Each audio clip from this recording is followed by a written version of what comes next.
Team తయారు చేయాలి. ఈ వర్షిప్ టీముతో మీరు ఎక్కడికి వెళ్ళి అలా రహస్యంగా, మళ్ళీ పెద్ద పెద్ద సౌండ్ అక్కర్లే, ఎక్కడ మీకు డార్క్ అనిపించింది, ఎక్కడ చీకటి అనిపించిందో అక్కడికి వెళ్ళి చేతులు ఎత్తి దేవుడిని ఆరాధించండి. అట్లాగే సైలెంట్ వర్షిప్ టీమ్. వర్షిప్ అంటే మనం ఏంటంటే పెద్ద పెద్ద కేకలతో గుంజుకోవడమే ఆరాధన అనుకుంటాం. అసలు ఇప్పుడు గుంజుకోవడం అనేది ఈ రోజులో అసలు పండింది. ఆరాధన అంటే గుంజుకోవడం, గుంజేయడం. మనం గుంజుకున్నంతసేపు ఎదుటో పొంచలేము.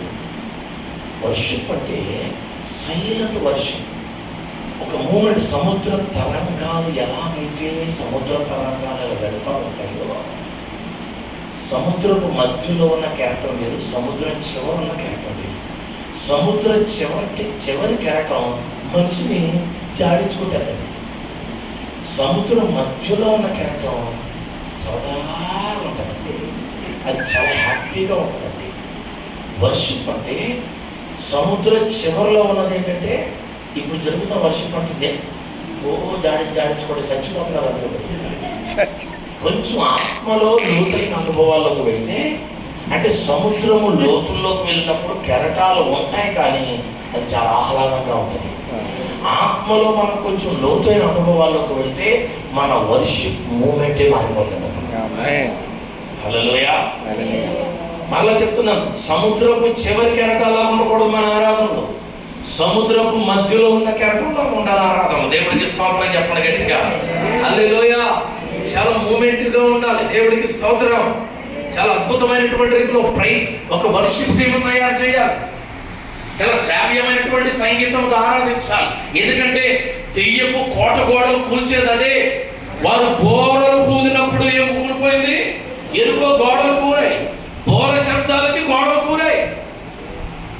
బోర శబ్దం వాళ్ళు ఆరాధన చేస్తే, స్వరం ఎత్తితే ఆ చర్చిలో బోర శబ్దాలే డ్రమ్ పగిలిపోయిన స్టిక్కర్లు వేసి మరి కొట్టేస్తాం. మనం సరైన వాయించాలి. మన పిల్లలకి, మన కుటుంబీకులకి, సంఘాలలో ఉన్న వాళ్ళకి మంచి వాయిద్యాలు వాయించి దేవుణ్ణి ఆరాధించి జ్ఞాపకాలు. అలా పొరపాటులో ఒకరిద్దరు ముగ్గురికి వాయిద్యాలు చక్కగా నేర్పామనుకోండి, ఈ పట్టుకున్న బిజినెస్కి వెళ్ళిపోతాడు. చర్చిలో వాయించడం ఇప్పుడు జరిగినంత. ఒకవేళ వాయిద్యం వచ్చిందనుకోండి, మనం దొరకడండి మంచి. నిజం, ఇవన్నీ నేను చూసుకుంటూ వస్తున్నానండి. వాయిద్యం ఎందుకు? దేవుణ్ణి ఆరాధించడానికి. ప్రతి క్రైస్తవుల కుటుంబాల్లో ఒక వర్షిప్ రూమ్ ఉండాలి, ప్రత్యేకంగా ఒక హాల్ ఉండాలి. ఆ హాల్లో అన్ని వాయిద్యాలు ఉండాలి. ఉదయకాలపు ఆరాధన చేసుకున్నప్పుడు ఫ్యామిలీ ప్రేయర్ చేసుకుంటారు కదా, వీళ్ళందరూ ఎక్కడ పడుకుంటే అక్కడ లేచిపోయి ఇలా మోకాళ్ళు చేయడం కాదండి. వీళ్ళందరూ కలిసి ఆ గదిలోకి వెళ్ళాలి. ఎవరు వాయిద్యం దగ్గర వాళ్ళు కూర్చోవాలి. దాన్ని అలా వాయించుకుంటూ చక్కగా ఉదయకాలపు ఆరాధన చేసుకోవాలి. ఉదయకాలపు ఆరాధన అయిపోయిన తర్వాత మళ్ళీ ఆ రూమ్ నుంచి వచ్చేయాలి, వాడి పని వాళ్ళు చేసుకోవాలి. మళ్ళీ సాయంకాలం కుటుంబ ఆరాధన చేసుకున్నప్పుడు మళ్ళీ అందరూ రూమ్లోకి వెళ్ళాలి. అక్కడ చక్కగా వాయిద్యాలు వాయించుకొని, పాటలు పాడుకొని, దేవుణ్ణి ఆరాధించి మళ్ళీ వచ్చేయాలి. పడుకోవడానికి బెడ్రూమ్ ఉంది, స్టోర్ రూమ్ ఉంది, కిచెన్ రూమ్ ఉంది, హాల్ ఉంది, విఐపి రూమ్, అన్ని రూములు ఉంటాయి. కానీ దేవుణ్ణి ఆరాధించే రూమ్ ఉండదండి. నాకు అంత డాబా మీద ఒక హాల్ వేసేప్పుడు పొరపాటున అలాంటి కూడా చెప్తే హాల్ వేసామనుకోండి, చర్చికెళ్ళండి, అక్కడ చర్చేటప్పుడు చెప్తా కూడా భయం వేస్తుందండి. ప్రతి ఇంటి మీద ఒక హాల్ వేసుకోండి, అక్కడ ఆరాధన చేయండి అంటే మాతో సంఘమంతా అక్కడ పిలిచేస్తానండి. ఇంకా అయిపోయింది. ఏ కుటుంబానికి ఆ కుటుంబం దేవుడిని ఆరాధించుకోండి అని చెప్పి ప్రసంగం చేస్తే కొన్ని రోజులకి ఏమవుతుంది పాస్టర్ గారు అంటే, నా కర్రతో సంఘానికి పొరపాటుగా ఈ ప్రసంగం చేశారు అనుకోండి, మా అయ్యగారు చెప్పారు ఇంటి మీద వేసుకోమన్నారని చెప్పి ఇంటి మీద వేసేస్తారండి. ఇక ఆరాధన, మా ఇల్లు ఆరాధన చాలా బలంగా జరుగుతుంది, రావచ్చు కదా. అమ్మ ఆదివారం ఎందుకు రాలేదమ్మా అంటే, అది అయ్యగారు పైకి జరుగుతుంది అన్నారన్నా. పరిణితి లేనటువంటి క్రైస్తవులు వీళ్ళందరూ, పరిపక్వత లేని వాడు.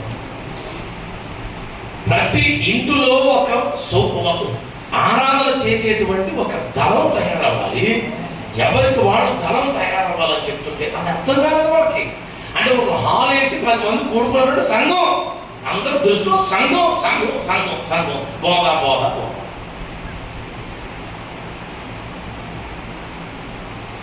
క్లారిటీగా దాన్ని మనం అర్థం చేసుకోవాలి. యాజక రాజ్యం, యాజక రాజ్యం ఉంది. మనదేమి ఆ రాజ్యాలు ఈ రాజ్యాలు కాదు, యాజక రాజ్యం. మన పని ధూపం వేయడమే, నిరంతరం ధూపం వేయడమే. దావీదు గారి కాలంలో ఏంటండి, ధూపం వేస్తూ ఉంటే, ఆరాధిస్తూ ఉంటే పరలోకము భూమి రెండు ఏకమైపోయినాయి. రెండు కలిసిపోయినాయి. దేవదూతలు కూడా దిగి వచ్చేవారటండి దావీదు గారి యొక్క పాటలు వినడానికి. ప్రైజ్ ది లార్డ్, హల్లెలూయా. సంగతి చెప్తాను చూడండి. దావీదు గారు, యెహోవా నా కాపరి, నాకు ఏం కలగదు అని పాడుతున్నాడు. చాలా చోట్ల దావీదు గారిని ఏమని, అసలు వాస్తవంగా చెప్పాలంటే గొర్రెలు కాయడానికి ఇంట్లో పెద్దవాడు పంపుతారా, పొలం చిన్నవాడు పంపుతారా? పెద్దవాడు పంపుతారు. కానీ ఇక్కడ ఎవరు లేదు. దానికి ఒక చిన్న చరిత్ర జరిగాను. ఎందుకు ఈ చిన్నవాడిని అక్కడ పంపించారంటే, దావీదు గారి యొక్క తండ్రి యెషయి భార్య తన వంశాన్ని లెక్కబెట్టుకుంటూ వెళ్తున్నాడంటే యూదా గోత్రానికి సంబంధించింది కాదు అని తేలిందంట. ఈ యెషయా గారు ఆ పెద్ద మహా గొప్ప సభలో పెద్ద సభ్యుడైతే ఇతన్ని ఎలా తప్పించుదామని ఆలోచన చేస్తూ ఈ వంక దొరికిందంట. అప్పుడు ఏమంట మొదలు పెట్టారంటే వీళ్ళ పిల్లల్ని, ఆ యెషయా గారి పిల్లల్ని, మీ అమ్మ యూదా గోత్రానికి సంబంధించింది కాదు అని గేలి చేయటం మొదలుపెట్టారు. ఇప్పుడు యెషయా గారి దగ్గరికి ఏం తీసుకొచ్చారంటే, నీవు సభ్యత్వమైన వదిలేయాలి, నీ భార్యనైనా వదిలేయాలి. రెండు విషయాలు తీసుకొచ్చారంట. ప్రేమతో ప్రేమించిన భార్య ఇప్పుడు భార్యను వదిలిపెట్టాలా, లేకపోతే అధికారపూర్వకంగా ఉండే సభ్యత్వం, పెద్ద పేరున్న సభ్యత్వం వదిలేయాలా? ఏం చేయాలో అర్థం కాక సందిగ్ధంలో ఉండిపోయాం. కొన్ని రోజులు పోయిన తర్వాత పిల్లల్ని గేలు చేస్తున్నారు ఉన్న ఊళ్ళో ఉన్నవాళ్ళు. అప్పుడు వీళ్ళందరూ కూడా కత్తులు తీసుకుని బయలుదేరారు వాళ్ళ అమ్మని చంపేయడానికి. అప్పుడు యెషయా అన్నాడు, నేను నరహత్య చేయకూడదా, నేను విడిచిపెట్టి వస్తాను, చంపొద్దు అని చెప్పి యెషయా భార్యను తీసుకొని వెళ్ళి బెత్లెహేము పొలిమేరల్లో, కొండల్లో ఉన్నటువంటి పొలిమేరల్లో వదిలిపెట్టేశాడట. ఇది ఒక స్టోరీ. పొలిమేరల్లో వదిలిపెట్టేస్తే అక్కడ ఉంది. కానీ విడిచిపెట్టి వచ్చాడు, కానీ మనసంతా భార్య మీద ఉంది. రాత్రి జాముల్లో రహస్యంగా వెళ్ళి ఆమె యోగక్షేమాలు చూసి ఆమెకి ఏం కావాలో ఇచ్చి వస్తూ ఉండేవాడు. అలా వెళుతూ వస్తూ ఉన్నప్పుడు దావీదు గారు కడుపులో పడ్డాడు. ఇప్పుడు కడుపులో పడిన తర్వాత ఈమె గర్భిణి అయింది. అక్కడ ఉన్నటువంటి వారు అడుగుతున్నారు, ఏమని, అసలు నువ్వు ఎలా గర్భవతి అయ్యావు?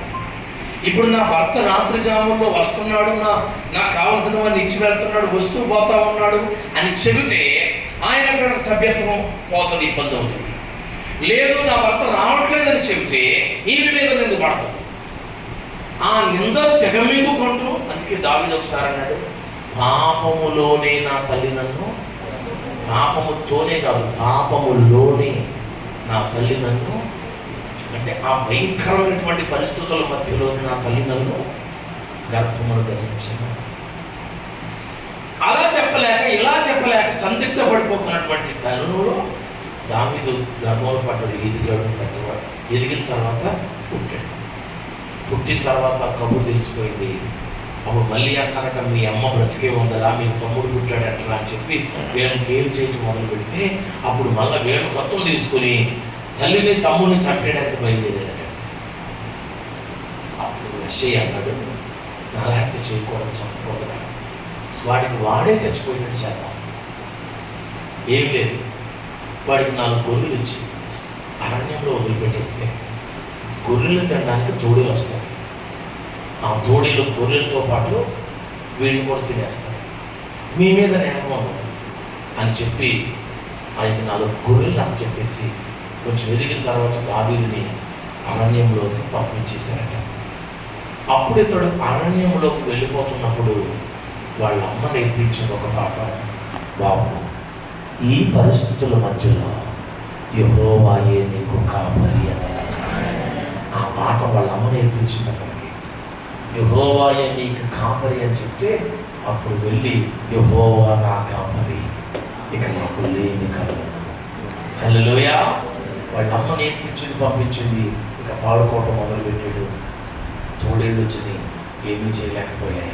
వెలుగుబాట్లు వచ్చినాయి, ఏమీ చేయలేకపోయాయి. గొర్రెల మంద పెరుగుతుంది కానీ ఇతడు కానీ ఏం కాలేదు. ఆ తర్వాత మళ్ళీ తెలిసిందంటే వాళ్ళకి, రే అడవిలో ఎక్కడికక్కడ గోతులు తీసి వచ్చేయక్కడ, ఏదో గోతులో పడిపోతాడు, ఏదో సింహం తోడేలు వచ్చి చంపేస్తుందని అడివంతా గోతులు తీసేస్తే, గోతులు తీసేసి మళ్ళీ వచ్చేటప్పుడు ఆ గోతులు తీసిన వాళ్ళు ఆ గోతులో పడ్డారట. అందుకే తాము తీసిన గోతులు తామే పడిరి అని రాశాడు కొన్ని చోట్ల. అయినా చావలేదట. ఆ తర్వాత మళ్ళా అన్నాడు, వలలో ఒగ్గేసినట్టు అడవంతా అని చెప్పేసి అన్నాడు. వలలో చిక్కుకుపోతాడు. వలలు ఒగ్గేసి వచ్చేటప్పుడు మళ్ళీ ఆ వలలో వాళ్ళే పడిపోయారని చూసి తాము ఒగ్గిన వలలో తామే. ఈ రీతిగా దావీదును దేవుడు తప్పించుకుంటూ వచ్చాడు. ఇక టైం వచ్చిన తర్వాత ఇశ్రాయేలులో ఒక రాజుని చేయాలనుకున్నప్పుడు, అభిషేకించాలనుకున్నప్పుడు తైలపు బుడ్డు పట్టుకుని సమూయేలు యెషయా గారి ఇంటికి వచ్చి, రండి తీసుకురండి అని అనగానే అందరూ వచ్చారు. ఎవ్వరు పనికి రాలేదు. ఇంకెవ్వరు లేరా అంటే అప్పుడు తెగించేసాడు యెషయా. కడసారి వాడు ఉన్నాడండి, వాడు పొలములో ఉన్నాడు, గొర్రెలు మేపుతున్నాడు, వాడు తీసుకురండి వెళ్ళి. అప్పుడు దావీదు సీన్లోకి వచ్చాడండి. దేవుడికి స్తోత్రం. అప్పుడు దావీదు మీద అభిషేకం, ఆ తైలం పోసి అభిషేకించాడు. దేవుడికి మహిమ కలుగును కాక. ఇక దావీదు దేవుణ్ణి ఆరాధిస్తున్నాడు. పరలోకం భూమి ఏకమైపోయింది దేవుని పట్ల. అందుకే దేవుడు దావీదు గోత్రములోకి వచ్చాడండి. మళ్ళీ బెత్షెబా గర్భము, బెత్షెబా గర్భము అనే కదా ఎవరు, సొలొమోను. ఆ సొలొమోను వంశంలో వచ్చే కదండి. ఎందుకండి ఈ దావీదు వంశంలో నుంచి వచ్చాడంటే, దావీదు హృదయానుసారుడు ఎందుకయ్యాడంటే, ఆరాధనల ద్వారా పరలోకములో దేవదూతలందరూ దేవుని హృదయానికి ఎలా సమీపమైపోయారు, సేమ్ ఫార్ములా దావీదు పట్టుకున్నాడు. Praise the lord. దేవుని హృదయాన్ని సమీపించగలిగాడు. ప్రియులారా, అదే కృప దేవుడు యాచక రాజ్యాంగం మనకిచ్చాడు ఈరోజు. దేవుని హృదయాన్ని దగ్గర వెళ్ళిపోయే మార్గం ఒకటి ఇచ్చాడు. అదే యాచక రాజ్యం. ధూపం వేయటమే. దేవుడికి మహిమ కలుగును గాక. మనం మానక ధూపం వేస్తూ ఉంటే ప్రభు సన్నిధి మన మధ్యలోకి దిగి వస్తుందండి. మన పక్షంగా దేవుడు యుద్ధం ఆడతాడు. ఇక యాచక రాజ్యాన్ని జయించేవాడు ఎవడు ఉండడు. ఇక దేవుడికి స్తోత్రం. ఎక్కడ యాచకులు నిలబడ్డారో అక్కడ అందరూ సాగిలపడి నమస్కారం చేస్తారు. కానీ ఈరోజు యాచకులే సాగిలపడాల్సి వస్తుంది. ఎందుకో తెలుసండి, మనం ధూపం వేసే యాచక రాజ్యం అనే సంగతి మర్చిపోయాం. మనుషులకు దూపాలు అయిపోయింది, విశ్వాసులకు దూపాలు అయ్యింది, యవనస్తులకు దూపాలు అయిపోయింది. పని చేయాలి. ఈరోజు మన దూపం అంతా యవనస్తులకు, యూత్కి వాళ్ళు పొగిడితేనే కానీ పని చేయదు.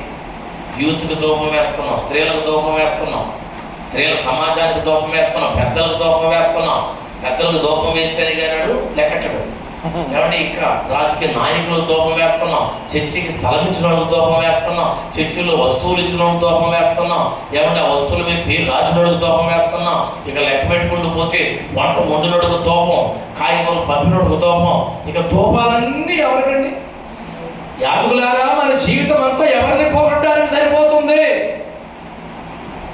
బెండకాయలు పంపించినోడికి, వంకాయలు పంపినోడిని, వండినోడిని, వడ్డించినోడిని ప్రియులు చాలా బాగా వడ్డించారు. మరి వారికి అరగంట 30 గంట చెప్తారండి వడ్డించడం కోసం. గొప్ప ఆరాధన సేపు చేస్తాం. ఓ 15 గంటల ఆరాధన సేపు చేసి 1 గంట సేపు దోపాలి. ఓట్ ఆఫ్ ట్యాక్స్ ఎక్కువ, చాలా ఎక్కువ, ఆరాధన ఏమో 5 నిమిషాలా, ఓట్ ఆఫ్ ట్యాక్స్ ఏమో గంట. అదే ఆ ఓట్ ఆఫ్ ట్యాక్సే మనుషులకు దూపం వేయమంటాను. దేవునికి దూపమేమో 1 గంట వేసాం, మనుషులకు దూపమేమో గంట వేసాం. ఆరాధనలో వాళ్ళు ఎవరుండరు, వాళ్ళ పేర్లు చెప్పి 6 దూపం వేసినప్పుడు అందరూ చెప్తారండి అక్కడికి. కొత్త కథ ఏముందండి, నేను ప్రసంగినే. కొత్త కథ ఏమో ఉన్న కథే కదా చెప్తున్నాను. దేవుని బిడ్డలారా, ఇటువంటి సెమినార్స్లో, ఈ క్లాసుల్లో జరుగుతున్న పరిస్థితులన్నీ కూడా మనం కాస్త మార్పు చేర్పు జరిపించాలి.